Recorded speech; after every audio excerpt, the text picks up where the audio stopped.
Hi friends, my name is Al or Lilstarnerd. Welcome to my video. Today I'm doing a portrait and it's like for a specific reason and I have like specific goals in mind.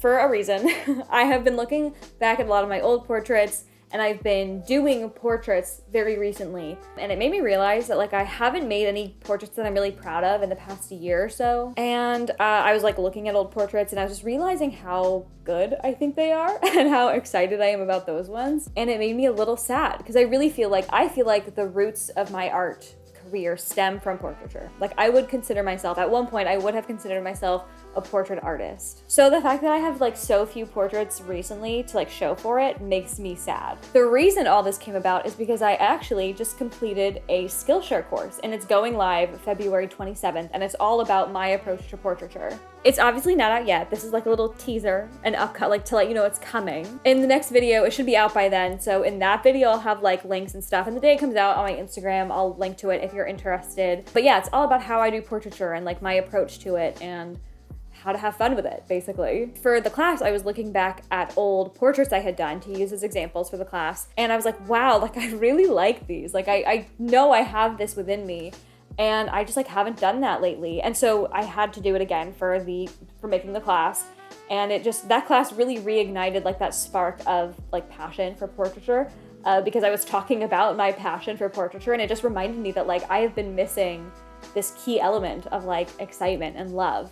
And doing that class just got me really excited again, so I want to do one today. So my goal is to do a portrait, not a rush job, not a time challenge, not do it as quickly as I can because I need to make a video, but I really want to do a portrait that I'm going to be proud of, that I'm excited to do. I've picked out a reference that I'm really excited about. I have a concept I'm excited about. I'm using my favorite painting surface, a textured gesso board. So I'm really excited. I think it's going to be good. I can't link details to my class yet because it's not here yet. But you can check out my Instagram and there will be information on that there. And in the future videos, there will be information on that class if you're interested. So just like keep an eye out for it. I'm really excited about it and I really don't want it to flop because I worked really, really hard on it. So please check it out. Thank you. Yeah, let's go. Let's get into it. Let's go.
Before we get into any sort of discussion, let me tell you what I'm using, just in case anyone's wondering. I'm painting on my favorite surface for acrylic paints, which is this very textured, grainy gesso board on wood. I've used it like maybe twice before, and each time it just makes me so happy. I have quite a few boards and surfaces like this stocked up from the last like 2 Christmases, and man, I really gotta get working on using them up. I have too many.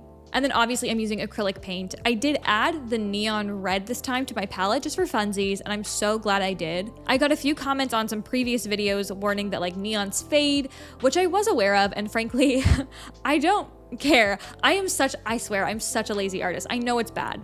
I know a lot of people are concerned about their art being light fast and preserved and archival, and I get why that's important, but honestly, like, I am not at that level of needing to be concerned, you know? Like, I'm good with my art looking good in this moment, and I'll scan it to preserve it. Obviously it's different for my commissions and stuff, but like generally, like, I'm so unserious about this. It's so bad. But yeah, acrylic and gesso board. I wanted to go back to stuff that I've really enjoyed in the past and have made stuff I'm really proud of with, right? The whole purpose of this portrait today was to recapture that passion and excitement for portraiture and, you know, like putting the effort in and making a product I really like. So I wanted to make sure I used supplies and a process that I felt comfortable with and was excited to use. So anyways, I really think of portraiture as like my roots in art. It's pretty much how I started. It's what I've always been most interested in as an artist. And for a long time, it was almost the only thing I would draw. Like, I would refuse to do landscapes or animals or still lives. I just found portraits and faces interesting. They were so incredibly complicated and detailed, but in a way that is somewhat easy to capture. Like, it's like a controlled chaos, if that makes sense.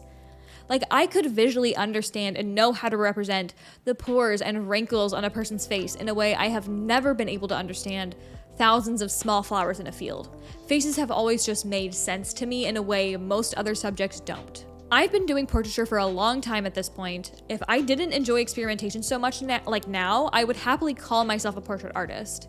But in the past year or so, I really don't think I could have called myself that because I just didn't do a lot of portraiture in comparison to previous years. And it's not for a lack of interest. I think there are a few good reasons as to why I really fell out with portraiture, but I can't be totally sure because my memory is just really awful. I can really only speculate as to what I was thinking about this past year when I chose not to do portraits, but I have some theories. So I think that there are a couple contributing factors as to why I haven't been doing many portraits, despite me considering it to be my bread and butter. I think one of the biggest things is Pinterest. The girl in this painting is a reference from a photo on Pinterest. And by the way, my Pinterest account is linked in every video. I try to remember to link each individual pin when I use one, but if I ever don't, you will always be able to find any pin I've used on one of my boards. Like, it's always gonna be there. But, and I've talked about this a lot before, I really don't like Pinterest. A lot of pictures end up on there without the creator's permission or like even their knowledge. I know my art ends up on there all the time without being sourced back to me at all. There's nothing I can do about it. My unwatermarked art is just out there floating because someone like took a screenshot and made it into a pin. So a lot of people's art will end up there uncredited, and then of course it's like the norm to use Pinterest as an open source for media and references. So people take it or copy it or whatever without the creator's knowledge. And I know that I hate my art being copied or reposted, so I always feel wrong for doing that to other artists, obviously. So I've been trying not to use Pinterest, and for the last year or so, I think I did a really good job of avoiding it. I used royalty-free places like Unsplash or Pexels instead. But the thing is, and I hate to admit it, but I think it's true, Pinterest is just better.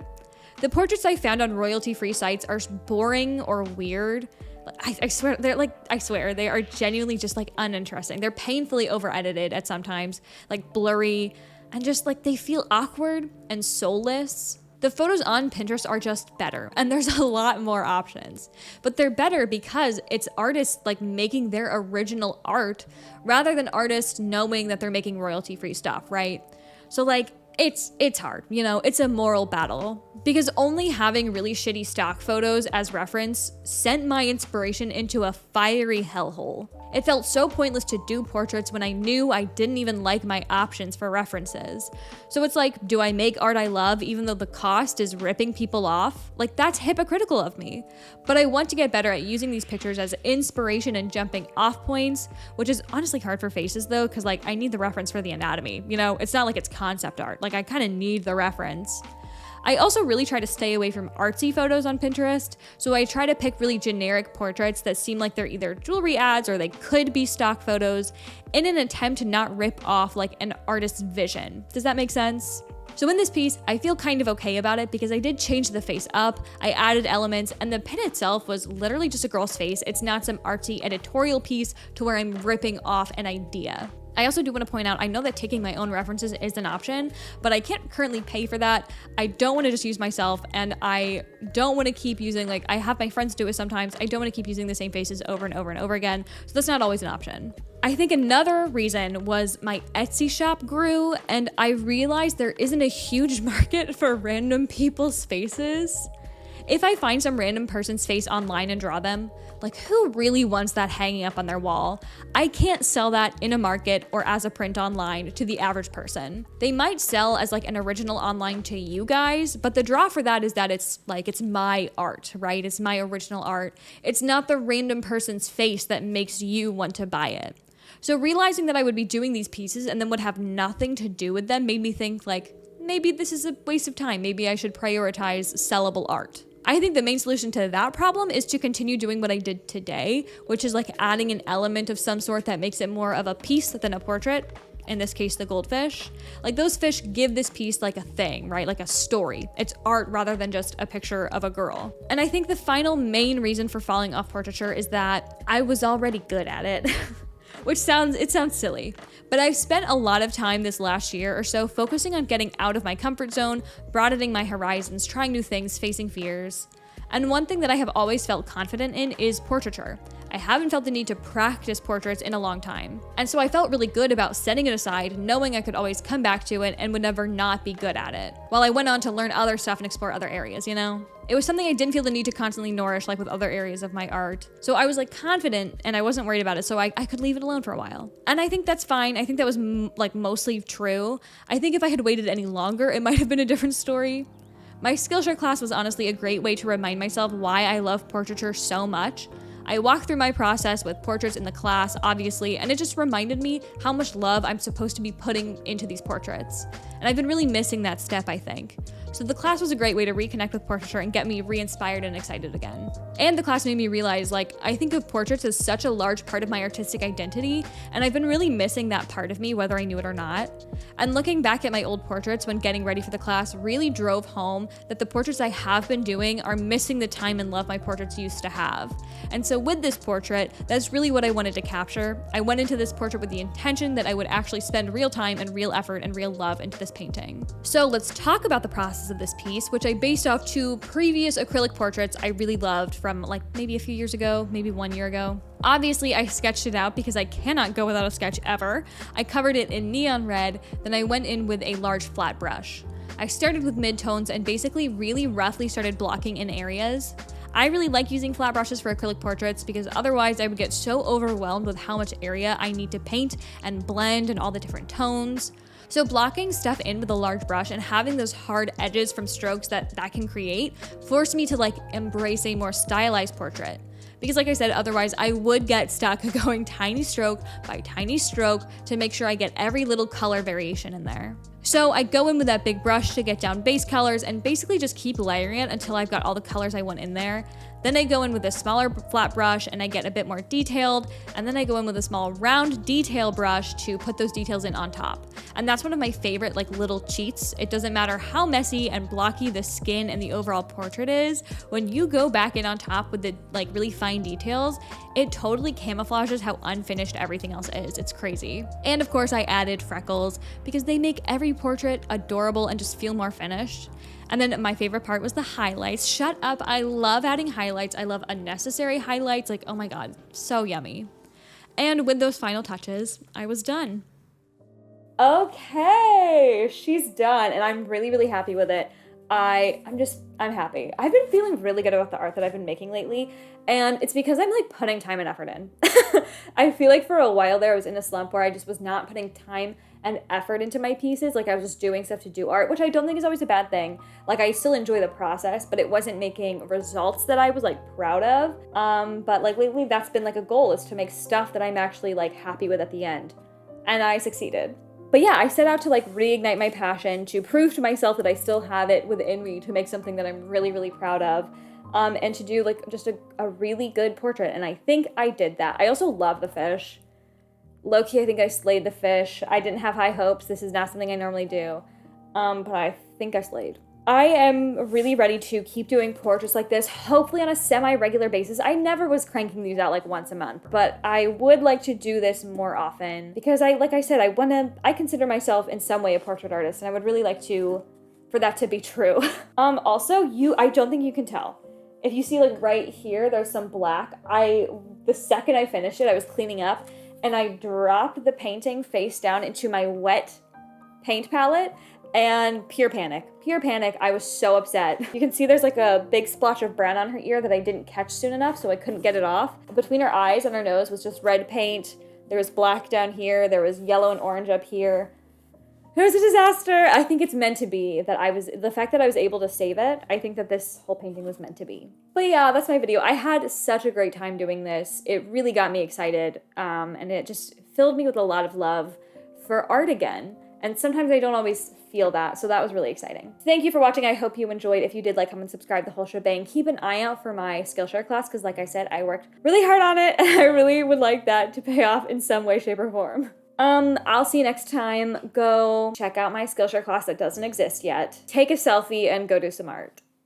Bye.